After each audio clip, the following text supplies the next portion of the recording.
untuk diagnosis diabetes mellitus sendiri memang berdasarkan pemeriksaan kadar glukosa darah atau gula darah. Jadi pada saat pasien datang dengan ada keluhan, biasanya sering kencing, kemudian sering haus, banyak minum, kemudian banyak makan, tapi setelah makan itu lapar lagi, cepat lapar. Kemudian ada penurunan berat badan, tapi tidak tahu, bukan sedang menjalani diet, tapi berat badannya turun terus menerus. Kemudian kadang-kadang ada keluhan penyerta lain seperti rasanya lemas terus menerus, kemudian ada kesemutan atau gatal-gatal di tubuh, atau penglihatannya semakin kabur, atau pada pria itu bisa ditemukan adanya disfungsi ereksi. Sedangkan pada wanita misalnya ada gatal-gatal di daerah kemaluan, daerah vagina ataupun keputihan. Itu bisa menjadi tanda-tanda awal dari penyakit diabetes mellitus. Tapi pemeriksaan objektifnya sendiri itu melalui pemeriksaan kadar gula darah. Sebaiknya pemeriksaan kadar gula darah dilakukan dalam kondisi puasa. Puasanya minimal 8 jam, tidak boleh makan, minum yang manis, tapi minum air putih masih dibolehkan. Kemudian setelah diperiksa kadar gula puasanya yang lebih dari 126 mg per desiliter itu termasuk kriteria penyakit diabetes mellitus.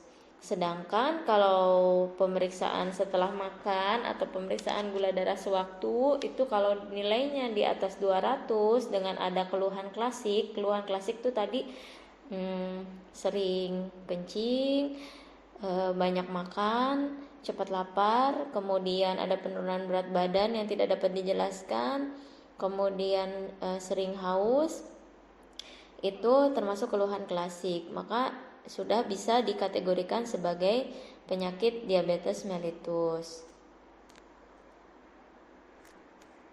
Sedangkan pada orang yang sedang hamil biasanya dilakukan pemeriksaan tes toleransi gula dengan diberikan glukosa sebesar 75 gram. Kemudian nanti dilakukan pemeriksaan, apabila pemeriksaan gula darahnya di atas 140, maka bisa disebut sebagai diabetes mellitus.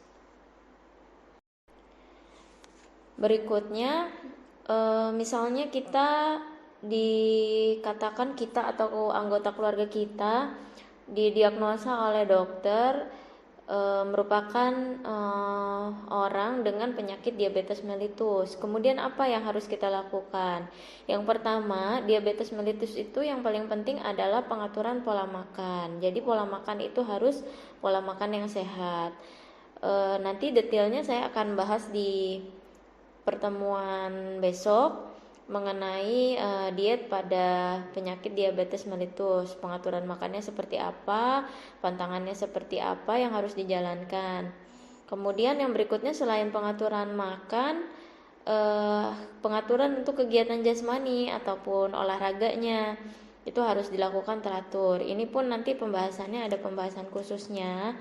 Kemudian yang paling penting adalah pemantauan dari kadar gula darahnya itu sendiri. Sebisa mungkin orang dengan diabetes mellitus bisa melakukan pemantauan gula darah secara mandiri di rumah. Jadi punya alat untuk bisa cek, apalagi kalau pengobatannya sudah menggunakan insulin atau disuntik. Kemudian yang lainnya lagi adalah perawatan kaki. Perawatan kaki ini harus dilakukan secara berkala. Kenapa? Karena pada orang diabetes, kaki ini merupakan salah satu organ yang sensitif, gampang luka, gampang kena benda-benda tajam. Kalau sudah luka pada kondisi gula darahnya tinggi, akan lebih sulit untuk menyembuhkannya karena kalau luka di situ ada kuman itu senang dengan lingkungan yang gula darahnya tinggi. Jadi proses penyembuhannya pasti akan lebih lambat. Kemudian kumannya akan tumbuh lebih cepat dibandingkan pada orang yang bukan diabetes. Kemudian yang berikutnya harus mengikuti kegiatan-kegiatan seperti ini untuk memperluas pengetahuan terhadap diabetes mellitus, ikut dalam komunitas. Komunitasnya banyak sekali ya, ada yang kelompok senam diabetes, ada yang kalau di puskesmas mungkin kegiatan-kegiatan prolanis gitu. Ikut dalam komunitas untuk apa? Supaya dalam mengatasi penyakit diabetes ini tidak merasa sendirian, ada temannya, bisa bertukar cerita, bertukar pengalaman, kemudian mendapat tambahan ilmu juga mungkin melalui edukasi-edukasi ataupun penyuluhan yang dilakukan di komunitas tersebut. Kemudian keluarga juga sebagai support system yang paling besar dan berperan juga, karena nanti untuk pengawasan minum obatnya, untuk pengawasan makan yang harus dipantang, untuk mengingatkan untuk aktivitas olahraganya. Di sini untuk obat-obatan, memang saat ini untuk diabetes sendiri obat untuk mengatasi gula darah yang tinggi ada yang berupa obat minum, tablet, ada yang berupa suntik. Kapan harus tablet, kapan harus suntik, nanti tergantung kadar gula darahnya itu sendiri. Memang pada saat awal biasanya dicoba dulu pakai yang tablet, dikombinasi. Kalau belum teratasi dengan satu macam, boleh sampai dikombinasi sebanyak 3 macam obat. Atau kalau memang kadar gula darah rata-rata selama 3 bulan atau yang disebut HbA1c nya memang tinggi sekali, itu bisa memang langsung menggunakan insulin, atau pada kondisi-kondisi khusus juga itu langsung menggunakan insulin, misalnya pada saat operasi atau kondisi infeksi berat itu langsung menggunakan insulin. Jadi tidak selalu kalau insulin itu berarti sudah parah banget, tidak ada harapan, ya tidak juga, tergantung kondisinya. Kembali lagi ke kondisi pasiennya. Nah, untuk obat-obat selain obat medis, apakah boleh dipakai? Nah, ini tergantung obat apa yang dipakai. Hati-hati dengan penggunaan obat-obat herbal. Obat herbal itu sebenarnya adalah obat yang tidak ada di buku kedokteran, yang sumbernya mungkin bahan-bahannya itu dari obat dari tanaman-tanaman ataupun tumbuh-tumbuhan. Nah, sebenarnya ya kalau memilih obat herbal itu harus benar-benar hati-hati, karena tidak semua obat herbal itu sudah terbukti secara medis bisa menurunkan kadar gula darah. Kalaupun misalnya mau menggunakan yang dalam tanda petik tadi herbal, gunakan yang memang sudah jelas. Dalam arti saat ini memang banyak penelitian yang meneliti kemampuan propolis itu dari sari lebah madu untuk menurunkan kadar gula darah pada pasien diabetes. Propolis ini memang bagus ya kalau secara penelitian kedokterannya baik. Dan memang kalau kita lihat di Quran surat An-Nahl ayat 69 memang menyebutkan bahwa cairan yang berasal dari perut lebah, selama ini kan kita taunya madu, padahal cairan yang dari perut lebah itu ada dua, ada madu, ada juga propolis. Propolis itu diletakkan oleh lebah di sarang-sarang lebah untuk melindungi dinding sarangnya dari kuman, dari bakteri, dari virus, sebagai dinding pertahanannya. Nah, ternyata sesuai dengan penelitian kedokteran, propolis ini mengandung flavonoid yang cukup tinggi. Flavonoid itu zat aktif yang efeknya menyembuhkan atau mengobati.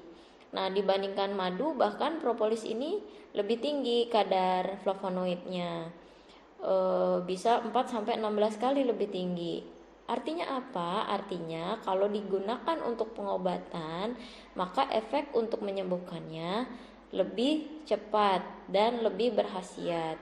Makanya kalau propolis itu digunakannya cukup dalam bentuk tetes, sedangkan kalau madu ya harus dalam sendok gitu. Mungkin berapa sendok minumnya baru ada efeknya. memang propolis ini belum digunakan sebagai obat kimia, obat klinis, karena memang belum ada penelitian yang dalam jumlah besar melibatkan orang dalam jumlah ribuan atau ratusan ribu orang, itu belum.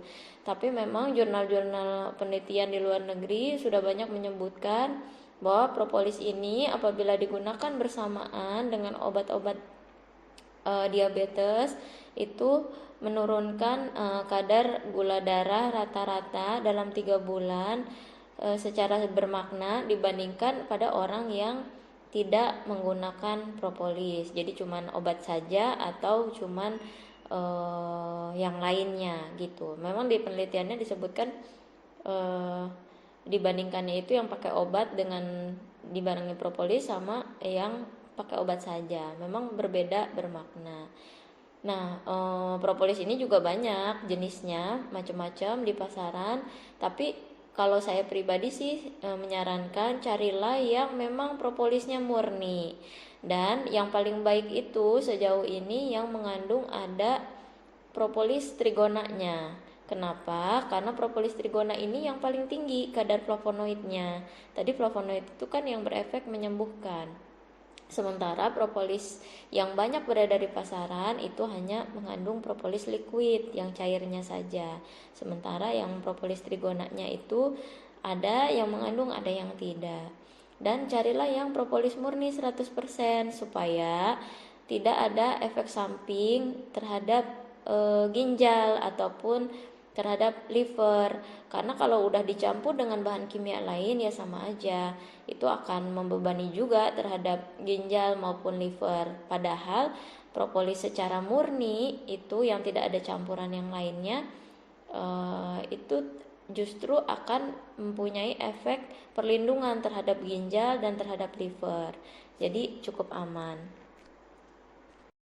Komplikasi dari diabetes mellitus sendiri itu ada digolongkan ke dalam komplikasi makroangiopati yang mengenai pembuluh darah jantung seperti penyakit jantung koroner, kemudian penyakit kena ke pembuluh darah tepi, ke penyakit arteri perifer, maupun yang mikroangiopati misalnya kena ke mata seperti itu. Nah, kalau misalnya memang pada saat orang itu didiagnosa diabetes, itu sebenarnya proses diabetesnya kemungkinan besar sudah berlangsung kurang lebih 5 tahun ke belakang. Makanya tidak jarang orang yang baru terdiagnosa diabetes kemudian sudah ada komplikasinya, misalnya sudah kena ke ginjal, kena ke livernya, kena ke lambungnya, atau ada keluhan ke saraf perifernya, karena memang prosesnya itu sudah berjalan sebenarnya cukup lama. Untuk klasifikasi diabetes mellitus sendiri terbagi menjadi 4 sesuai dengan penyebabnya. Yang pertama adalah diabetes tipe 1, biasanya diderita pada usia muda ataupun usia anak-anak. Hal ini disebabkan karena adanya kerusakan sel beta, baik itu sifatnya sudah bawaan autoimun maupun banyak juga yang tidak diketahui penyebabnya. Kemudian yang paling sering kita temui adalah diabetes tipe 2 yang sifatnya itu terjadi kelainan pada insulin berupa kekurangan jumlah insulin secara relatif maupun memang ada kerusakan pada proses pengeluaran dari insulin itu sendiri. Kemudian juga ada proses resistensi dari insulin. Tipe yang ketiga adalah diabetes yang terjadi pada kehamilan. Biasanya didiagnosis pada kehamilan trimester kedua ataupun ketiga, di mana sebelum hamil itu tidak didapatkan diabetes. Ada juga diabetes yang berkaitan dengan penyebab lain seperti diabetes yang ditemukan pada neonatal, bayi baru lahir, kemudian ada pada diabetes yang disebabkan oleh pankreatitis, kemudian diabetes yang disebabkan oleh obat, terutama pada pasien-pasien yang menggunakan terapi glukokortikoid, misalnya pada pasien HIV ataupun pada pasien dengan transplantasi organ. Assalamualaikum warahmatullahi wabarakatuh. Terima kasih kepada sahabat-sahabat sekalian yang telah bergabung di talkshow online eksklusif 3 hari menuju hidup sehat bersama dengan diabetes. Kita langsung mulai saja ya. Mungkin sahabat-sahabat sekalian sudah menyadari bahwa di Indonesia sendiri saat ini sudah banyak penderita diabetes mellitus, terutama yang tipe 2. Menurut data dari Biro Pusat Statistik di tahun 2000 saja, itu ada sekitar 8,2 juta orang yang mengidap diabetes. Dan diperkirakan tahun 2030 itu akan mencapai 13 juta orang di pedesaan dan 28 juta orang di perkotaan. Masya Allah ya, banyak sekali. Sehingga diabetes awareness atau kewaspadaan kita, keingintahuan kita terhadap diabetes, bagaimana cara mengatasinya, itu harus kita asah terus, harus kita tambah ilmunya. Jangan sampai kita dan keluarga kita, terutama yang belum terkena diabetes, menjadi bagian dari penderita diabetes itu sendiri. Nah, memang diabetes ini bisa menyerang siapa saja, sahabat-sahabat. Bisa ibu hamil setelah melahirkan, kemudian mulai dari anak-anak usia muda itu juga ada yang terkena diabetes, namanya diabetes mellitus yang tipe 1, kemudian juga usia dewasa bahkan orang tua gitu. Tidak tertutup kemungkinan walaupun misalnya artis ataupun kalangan umum semuanya bisa terkena diabetes. Maka kita harus lebih menjaga kesehatan kita. Kalau misalnya ada keluarga kita yang sudah terkena diabetes, kita lebih cari tahu gimana caranya sih untuk mengontrol diabetes ini. Dan kalau kita belum terkena diabetes, kita juga bisa dengan cara mencegah dengan mencari tahu ilmunya juga. Jangan sampai kita akan menjadi penderita diabetes dalam beberapa tahun ke depan. Kemudian dari definisinya sendiri, diabetes mellitus merupakan kelompok penyakit metabolik dengan karakteristik hiperglikemi. Hiperglikemi itu kadar gula darahnya tinggi.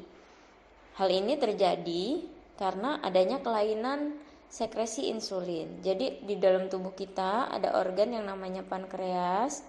Pankreas itu menghasilkan insulin. Insulin ini kerjanya adalah untuk menurunkan kadar gula darah. Jadi kalau kita makan, itu kan makanannya akan diubah menjadi gula, salah satunya glukosa. Glukosa ini akan masuk ke dalam otot, akan masuk ke organ-organ hati yang akan dijadikan bahan bakar. Nah, ini untuk bisa masuk ke dalam otot itu perlu kerja dari insulin. Kalau insulinnya tidak bekerja dengan baik, maka gula ini yang harusnya masuk ke dalam organ-organ, dia tidak bisa masuk dengan baik ke dalam organ, jadi ada di dalam pembuluh darah terus-menerus, sehingga kadar gula di dalam darah itu menjadi tinggi. Nah, pada orang yang sakit diabetes, insulin ini terjadi gangguan biasanya, baik itu kerja untuk menurunkan gula darahnya ataupun produksi dari insulin itu sendiri. Harusnya misalnya diproduksi dalam jumlah sekian, ternyata hanya sedikit diproduksinya, sehingga kadar gula darah itu tinggi terus menerus.